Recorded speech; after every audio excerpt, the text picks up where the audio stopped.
Hello, nongeye kubasuhuza kandi mbaha ikaze mu kiganiro nisanzire da ugarutse uyu munsi wageze ni ku wa nyuma nk'ibisanzwe dusanzwe dukorana ndizera mumaze kubimenyera rwose uyu munsi rero iyo mubona mfashe mikrofone gutyo rwose mujye mwibwiriza muvuga ati hari ikidasanzwe ndumva rero mfite utugambo ariko muranyihanganira ndagerageza kwitonda ngerageze kuvuga amagambo makeya kugira ngo umwanya nze kuha umushyitsi nabatumiriye ntabicishije amatsiko rero umwanya munini ndabizi murategereje murakanuye reka tumuhe ikaze umutumirwa wacu uraho neza muraho sabato nziza umunsi w'umunezero ndabona ari bucemo ese turi kumwe nande amazina ese ni muntu ki abarizwa hehe kugira ngo wibwire abadukurikiye tuze gutaramana n'umuntu kandi bamaze kumenya uwo ari we njyewe nitwa Niyirora Veronique yego ndi umukobwa kandi ndi umuririmbyi ndirimba muri korali Joy Light ibarizwa ku itorero rya Kicukiro Centre aha ni mu ntara y'ivugabutumwa ya Rubirizi. Asante tubwire nk'akantu kugira ngo baze kumva niba bafite amakuru bahita babyumva karirimbo kanyu mukunda gukoresha mbese abantu bazi kandi uririmba konzi nanjye ndi indirimbo ya korali Joy Light abantu mwese muzi ni imbaraga. Wow. Iyo nanjye ndayiyoza ariko ikibazo ntayo nzi. Ariko ndagerageza gutega amatwi uyu munsi nemeye ko ngomba kuvuga dukeya hanyuma amagambo akitonda. Nancereka reka ndirimbeho gato. Gatoya kugira ngo baze kumva ese uyu muntu abarizwa hehe akora iki. Yego. Mu rugendo turimo turuhijwe na byinshi bituma tunanizwa gukora ibyiza nyamara dufite umurenge yuko azatsinda ibidutsinda intege nke zawe n'ukuri ntizigutsindishe Yesu umukiza wawe ari mu ruhande rwawe nshuti niwe wenyine uzakuramiza ukuboko gukiza imbaraga z'ijuru zirambaye mwana w'umuntu we izo mbaraga zahoze kera n'uyu munsi ziriho nizo zamanuye umuriro ku musozi i Karumeli Eliya ahamiriza abantu ko mu ijuru hari Imana nizo zacunguye njye nawe ziduhesha kuba bazima none ubu twizeye kunesha kubw'iyo mbaraga ikomeye. Iyo ndirimbo rero nyikunda ukwanjye uzabambwira uti hari umuntu ukunda indirimbo yanyu muzampe karibu cyane. Mwabyumvise rero umuntu cyangwa se umushyitsi dufite uyu mugoroba muri sabato ndatekereza ko muri buze kunezerwa uyu munsi rero umwanya nawo hari umutumirwa kugira ngo ngewe amagambo yanjye rwose uyu munsi niyemeje kuyagabanya isomo tugiye kwiga cyangwa se isomo turi burebere hamwe turaribaza umutumirwa ese nyirihe somo riri kugufasha muri iyi minsi kugira ngo urisangize abadukurikiye baguteze amatwi kugira ngo ubahe kwibanga uri kugenderaho muri iyi minsi cyangwa muri iki cyumweru. Isomo riri kumfasha cyane rimaze igihe. Yego. Ni isomo dusanga muri Bibiliya. Yego. Ni muri Yesaya igice cya 57 turasoma umurongo wa 15 hanyuma dusimbuke dusome n'umurongo wa 19. Yesaya igice cya 57 ku murongo waho wa 15 n'umurongo wa 19. icyo ndi bukore ndabasomera hanyuma tubwire impamvu nuko abyumva n'icyo ashobora gusangiza abamuteze amatwi kugira ngo bumve muri uru rugendo n'iki gikenewe. Haravuga ngo ndatekereza Bibiliya muzifite hafi aho mwazizanye rwose. Bibiliya njyewe nahabonye Yesaya igice cya 57 ku murongo wa 15, dusimbuke dusome n'umurongo wa 19. Umurongo wa 15 haravuga ngo nimwumve uko iyo iri hejuru cyane ituye ahahoraho ivuga, izina ryayo ni uwera, ikavuga iti aho ntuye ni hejuru kandi harera. Mbana n'ufite umutima umenetse wicisha bugufi, kugira ngo mpembure imyuka y'abicisha bugufi, mpembure n'abafite imitima imenetse. Uwo ni umurongo wa 15. Hanyuma umurongo wa 19 ukavuga ngo ninjye urema ishimwe ry'iminwa, ngo amahoro amahoro abe ku uri kure no ku uwo hafi, nanjye nzamukiza, niko Uwiteka avuga. Wow, nanjye ndafashishwa ngaho tubwire rero iri somo. Navuga ko ari Imana yarimpaye muri ino minsi, kuko ngira ngo urisoma ni isomo rihumuriza, isomo rikomeza, kandi ni isomo ritanga ibyiringiro. Ku murongo wa 19 Uwiteka aravuga ngo nzarema ishimwe ry'iminwa y'abicisha bugufi. Umurongo wa 15 Imana iragaragaza ko yiteguye kubana n'umuntu uwo ari we wese ufite umwete, wicishije bugufi, ufite kandi umutima umenetse wo kugira gute. Ntabwo ari umutima umenetse wo gushaka ubutunzi bw'isi, ahubwo ni umutima umenetse wo gushaka Imana. Kandi hari irindi somo risongera iryo rivuga ngo muzanshaka mumbone nimunshakana umwete, ngo kandi ntabwo ndi kure y'umuntu uwo ari we wese. Imana rero iri hafi yacu, Imana iri hafi ya buri muntu uwo ari we wese, uko waba umeze kose, uko waba ibihe waba urimo byose, ntibizigere bikubuza gushaka Imana. Kandi Imana kuyishaka ntabwo ari uko tutayifite, Imana idahari. Imana irahari, ariko muzanshaka mumbone nimugira gute, nimunshakana umwete. Kandi yiteguye kubana natwe, yiteguye kuduha amahoro nk'uko yabitubwiye ngo amahoro amahoro, yiteguye kuduha umutima utuje, umutima utaducira urubanza. Icyo kintu ni ikintu gikomeye cyane. Rero ni detaye nyinshi, ariko kubw'iyo somo urashima. Murabyumva rero ko afite umurongo ufatika, afite icyo agenderaho, afite impamba iri kumukomeza muri iki cyumweru cyangwa se no mu minsi izaza. Niryo somo atubwiye riri kumufasha, ariko nawe rishobora kugira icyo rigufasha. Uwiteka yiteguye kubana n'abamushakana umutima uciye bugufi kandi umenetse. Reka dusabe kugira ngo Uwiteka atwigishe guca bugufi, atwigishe kumenya kubana nayo, atwigishe kandi adutere imbaraga n'umwete byo kuyishaka no gushaka mu maso hayo hera, mu izina rya Yesu, amen. Reka rero tumusabe, hanyuma adusabire umugisha kugira ngo tuze kwinjira mu gitaramo nyirizina tumaze gusenga.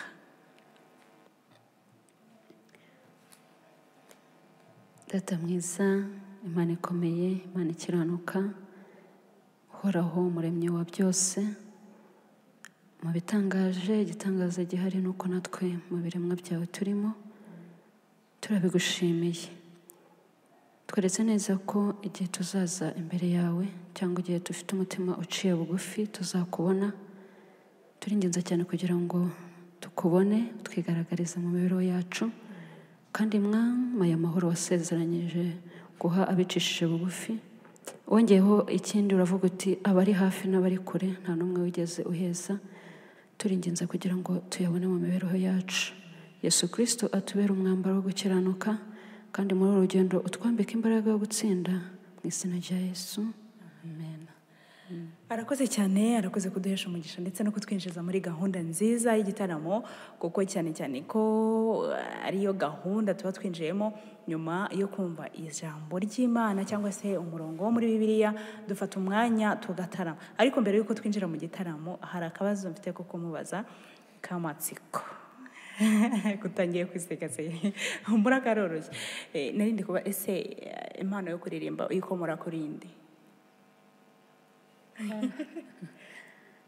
ikomora kuri nde impano yo kuririmba? Yego, ishobora kuba yaravuye mu ijuru ku Mana, ishobora kuba avuze ati ifite uruhererekane ku babyeyi, muri famiye, umuryango. Bimeze bite? Waraje urabyuka wumva byaje? No, ni impano y'Imana. Ni impano y'Imana. Kuko bwije bukira ngenda mbibona ko ari impano y'Imana yanyihereye. Haba kuri mama, haba kuri papa, ntawe wigeze wumva arimo gushyugunda kwa kundi abantu bakunda kuririmba no, ahubwo murumuna wanjye. Ubwo ni impano rero yavuye ku Mana. Ni impano y'Imana. Ni impano yavuye ku Mana. Nawe ushobora kuba ufite impano yo kuririmba, ushobora kuba ufite impano yo kwigisha, ushobora kuba ufite impano iyo ariyo yose, ariko cyane cyane ivuga ibigwi by'Imana, ivuga Imana, itaka Imana, isobanura Imana n'iki. Twiteguye kubana nawe kandi ukadufasha, ukaduhugura, ukatwinjiza mu munsi w'ibyishimo, cyane cyane ko ariyo ntero yacu nk'abadivantiste w'umunsi wa karindwi. Tuvuga ngo isabato ni umunsi w'umunezero, kandi tukababwira ngo ni umunsi w'umunezero kuri buri muntu wese, ariko cyane cyane ubyizera, kuko ushobora kuba ubyumva ariko utabyizera. Icyo ntago twagitindaho kuko kwizera ni uko umuntu ku giti cye, ariko twebwe niko tubyizera. Twizera ko isabato ari umunsi w'umunezero kuri twebwe abantu Imana yaremye, kuko ari umunsi wongera kuduhuza n'Imana, ndetse umunsi twibuka aho iremwa no gucungurwa kwa buri muntu wese, hanyuma bikatubera umunezero wuzuye kandi ushyitse, tukumva tuguwe neza. Nta bibazo byinshi rero mfite byo kumubaza. Tugiye kwinjira muri gahunda y'igitaramo uyu munsi. Navuze nti indirimbo, igitabo cy'indirimbo, nizere ko mufite hafi aho arakoresha indirimbo, ndetse araza no kuduha kuzo yumva zirushaho kumufasha muri iyi minsi cyangwa se mu buzima bwa buri munsi, cyane cyane nk'umuririmbyi aba afite indirimbo akunda byanga bikunda. Ishobora kuba ari iya korali, ishobora kuba ari iy'umuhanzi, ishobora kuba indirimbo iyo ariyo yose wemerewe kuririmba. Rero iyo igufasha niyo dukeneye kugira ngo turusheho kwinjirana muri gahunda yo gutarama, kugira ngo turimbire abantu b'Imana banezerwe kandi baruhuke. Umwanya rero no wawe, igitabo ndabona wacyitwaje, ubwo uraza kudusangiza, urahima hitamo n'ayawe, yaba ari zo mu gitabo, yaba ari zitari zo mu gitabo. Umwanya ni wawe kugira ngo dusingize Imana. Gusa ni numva mfashijwe, wihangane ko ndi bukuvangire cyangwa se tukaza gufatanya tukaririmba bikarushaho kugenda neza. Umwanya ni wawe rero, karibu cyane mu gitaramo, twinjize mu gitaramo, hanyuma turirimbe, dutaramira Imana n'abantu bayo. Okay.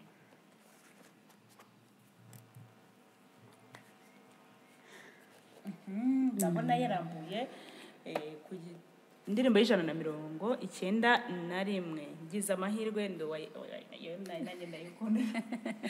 Ndayikunda n'ubusanzwe. Indirimbo y'191. Okay, abazifite indirimbo rero muzegeze hafi kugira ngo murusheho kubana nawe, kandi turusheho kubana nawe tuzifite dusomba, kugira ngo ataza kutubwira akatuvanya icya gatatu n'icya kane, kandi twifitiye ibitabo. Nizera rero ko mufite neza. Tugiye kwinjira mu ndirimbo y'191. Ngize amahirwe ndi uwa Yesu. Karibu cyane. Ariko ushobora kumfasha nta kibazo. Ufashe mikrofone, gufasha indirimbo byose. Ibyo byo ndabyemera rwose, kuko gufataho n'impano. Ngize amahirwe ndi uwa Yesu, n'ubu mfite umunezero mwinshi. Dawe nziza ndacunguwe, dawe n'umwuka ndatunganye. Nibyo ndirimba, nibyo mvuga, shima umukiza udasiba. Nibyo ndirimba,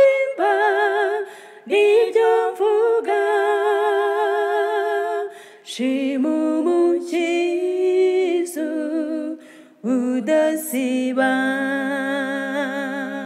nditanze ndamwi yeguriye ndumva ibyishimo binsabye rwose narokotse kubw'ubuntu bwe none negereje iby'ijuru nibyo ndirimba nibyo mvuga shima umukiza udasiba nibyo ndirimba nibyo mvuga shima umukiza udasiba sinyiruwanjye ndamwihaye niwe wambaye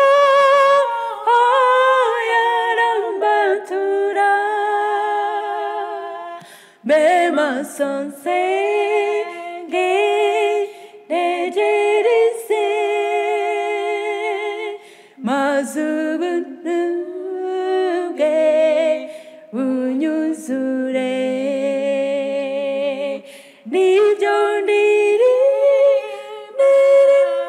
nibyo mvuga shima umukiza udasiba nibyo ndirimba nibyo mvuga shima umukiza udasiba nibyo ndirimba nibyo mvuga shima umukiza udasiba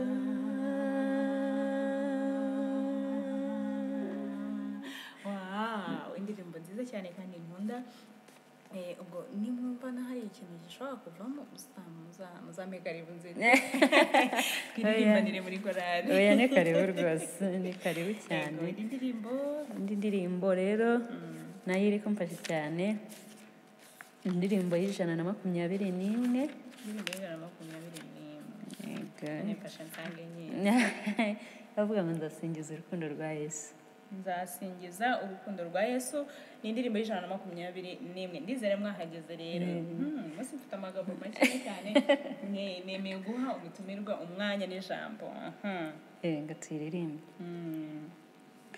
nzasingiza urukundo rwa Yesu wambambiwe yemeye kumanuka azanywe no kumvira nzasingiza urukundo rwe bimbaze yarapfiriye ashaka kumbeshaho nzahora muhimbaza Yesu yababarijwe nararushya mbabara yahoze ansabira naramenye iyo bijya nzasingiza urukundo rwe bimbaze yarapfiriye ashaka kumbesha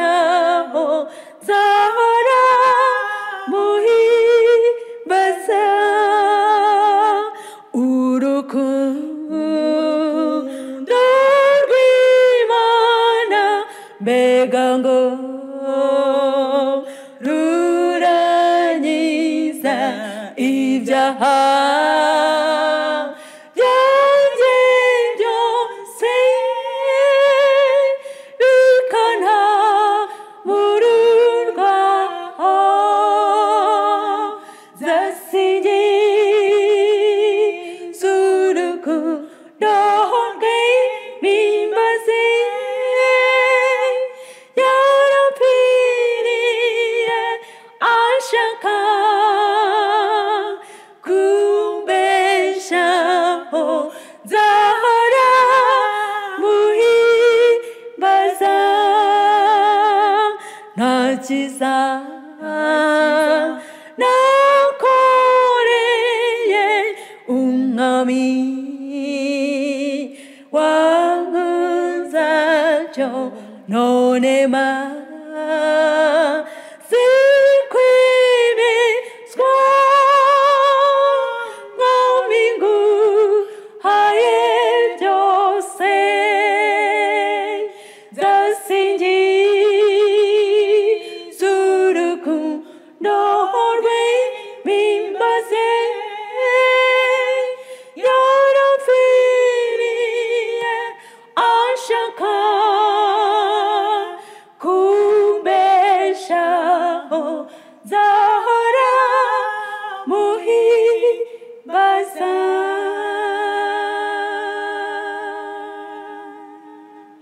Wow, nanyine nagiye mu mwuka kandi narasezeranye ko ntari buze kuvuga ngo naririmbe ariko kwihangana byananiye nyine nk'umuntu ubikunda. Indirimbo zo mu gitabo se zirashoje cyangwa dufitiye ntangiye gutarama ntangiye gutarama. Indirimbo zo mu gitabo ni nziza cyane. Nziza cyane. Indi bitavuze ko ushobora gufata n'indi ndirimbo ishobora kugufasha cyangwa se ukunda cyane irahari ubuzima bwawe bwa buri wese ushobora kuba uyiririmbye nka 4 cyangwa 5 niyo yose kuyiduha kugira ngo urusheho kudusangiza ibikunezeza natwe binezeza imitima yacu. Yego. Reka tubanze turirimbe indirimbo ya 220. Mbese Yesu anyitaho. Iyo nayo ntiririmba buri munsi. 220. Ndibuze guceceka nkihangana ngatega amatwi. Ndayikunda cyane ndanyubaka kandi n'abadukurikiye ndayibateye cyane. Mwabyumvise arayibatuye iyi niyo yabagiriye nubwo n'izindi musabwe kuzumva kandi zikabanezeza ariko iyi ngiyo arayibatuye by'umwihariko. Reka tumutega amatwi rero ubwo numva byanze muri hangare nyine ubwo ndashiduka Okay, iravuga ngo Yesu ajya nyitaho ariho akabazo. Mbese Yesu ajya kwitaho. Wumva ko Yesu atakwitaye ni ryari ugera ahantu ukavuga ariko ubundi Yesu anyitaho. Ese turi kumwe, ese ari kumbona, hari igihe tugeramo bikaducanga twageze mu bisharira nk'aya ndirimbo yanjye ariko tuye tuzirikana ko aho tuba turi hose icyo waba urimo cyose igihe waba urimo cyose Yesu akwitaho. Igihe cyose ugihumeka umwuka w'abazima uzirikana ko Yesu akwitaho kandi muba muri kumwe. Twangiye ku ndirimbo 220 mbese Yesu ajya kwitaho.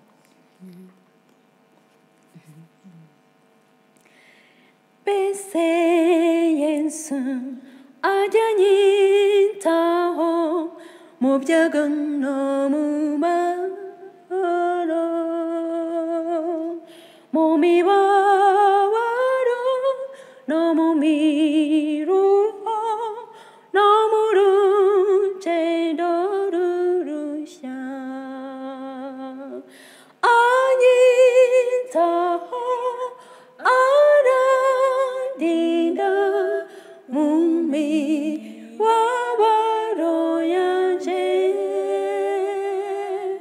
mu bihe merewe nabi umukiza wanjye anyitaho.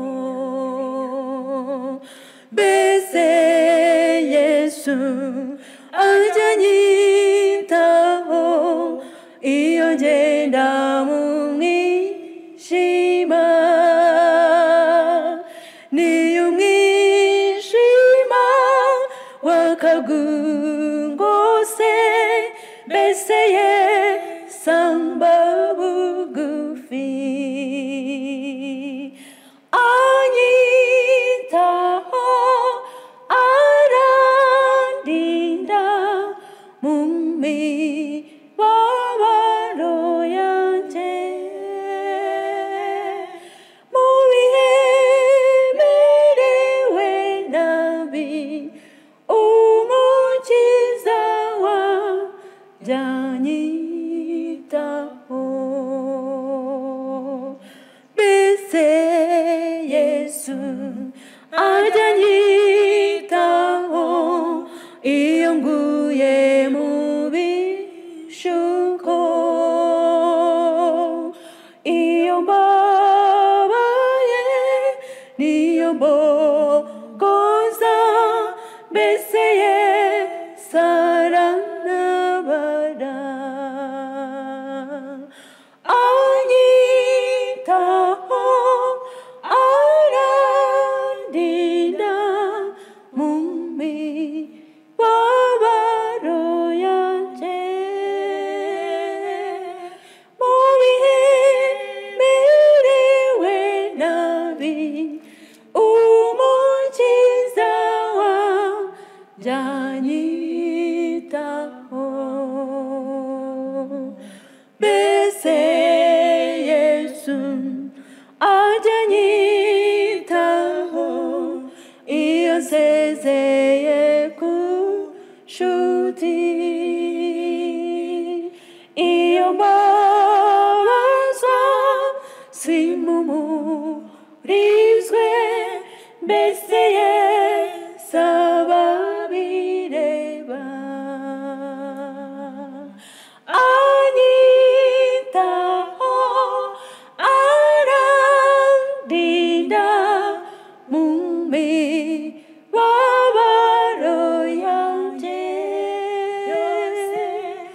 mu bihe merewe nabi umukiza wanjye anyitaho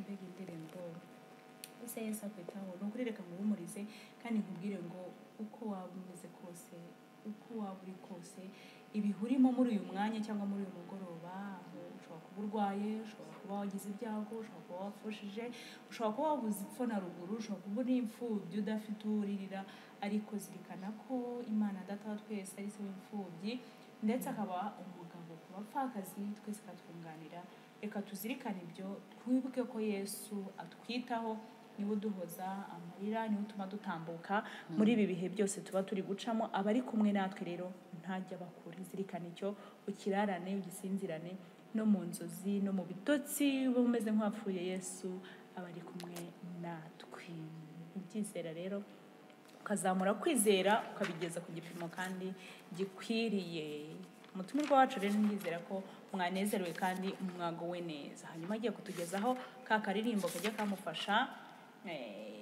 maze twihutire kugana ku musozo ndizera ko muri buze kumbwira ko ibintu bimeze sawa ndacyaguteze amatwi hanyuma katuririmbira akaririmbo wambwiye ko hari akaririmbo kagufasha ushobora ukunda kuririmba cyane umwanya rero ni uwawe ako ko sinkazi birasaba ko ngomba gutega amatwi ngafasha ukifasha mikrofone hanyuma nanjye nkifata neza nkumva nguwe neza rwose ngatega amatwi nkaryoherwa.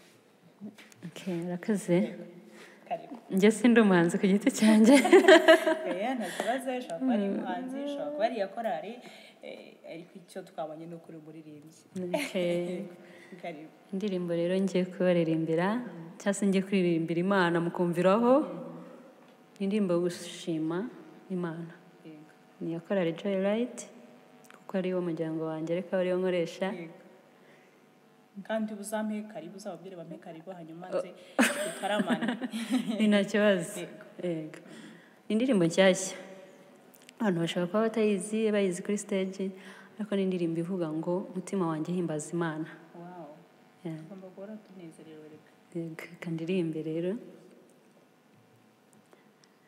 simfite amagambo nakoresha nsobanura ibikomeye wagiye udukorera no mu bihe bigoye warahabaye Imana maze ubwo twari ducitse intege uradukomeza hari ibihe byahindutse amateka kuri twe ntitwatekerezaga yuko twaba tukiri bazima iterabwoba ry'umwanzi ryaduhungabanyaga warihinduye ubusa uradufata nitwagwa hasi uhoraho Mana turagushimira mutima wanjye himbaza Imana imigambi yayo yose ni myiza kuri twe abaremye ntiduteze kwibagirwa ko n'udata ari wowe uduhetse twimereye abana bakinira ku mbuga y'iwawe uturinda nk'urinda imboni y'ijisho Yesu tuzamuye ibendera ryawe duciye bugufi nguko meze kutuyobora mutima wanjye himbaza Imana imigambi yayo yose ni myiza kuri twe abaremye ntiduteze kwibagirwa ko n'udata ari wowe uduhetse twimereye nk'abana bakinira ku mbuga y'iwabo uturinda nk'urinda imboni y'ijisho Yesu tuzamuye ibendera ryawe duciye bugufi nguko meze kutuyobora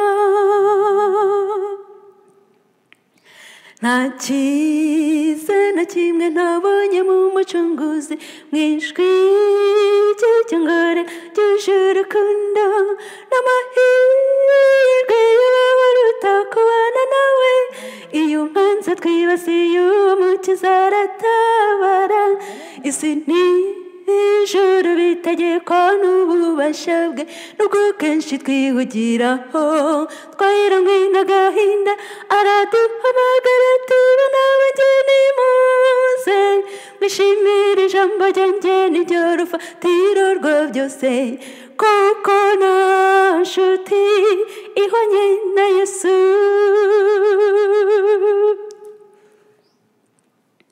ibya Yesu iyo mbivuga ndanezerwa cyane kuko sinerwa isoni no guhamya ukuri umuntu wese wabaza icyo yagusubiza ni cya kindi twese tuzi ngo Imana iradukunda iyo mpamvu rero muri njye n'urufatiro rw'umubano mbanye na Yesu ntabwo nzasubira inyuma aho ngenda hasi nuko narindi wankuye mu majya hamwe umwanari nyina niyumve nanjye nzaba uwawe nzajya unyobora mutima wanjye himbaza Imana imigambi yayo yose ni myiza kuri twe abaremye ntiduteze kwibagirwa ko n'ubudata ari wowe uduhetse twimereye abana bakinira ku mbuga y'iwawe uturinda nk'urinda imboni y'ijisho Yesu tuzamuye ibendera ryawe duciye bugufi nguko meze kutuyobora mutima wanjye himbaza Imana imigambi yayo yose ni myiza kuri twe abaremye ntiduteze kwibagirwa ko n'udata ari wowe uduhetse twimereye abana bakinira ku mbuga y'iwabo uturinda nk'urinda imboni y'ijisho Yesu tuzamuye ibendera ryawe duciye bugufi nguko meze kutuyobora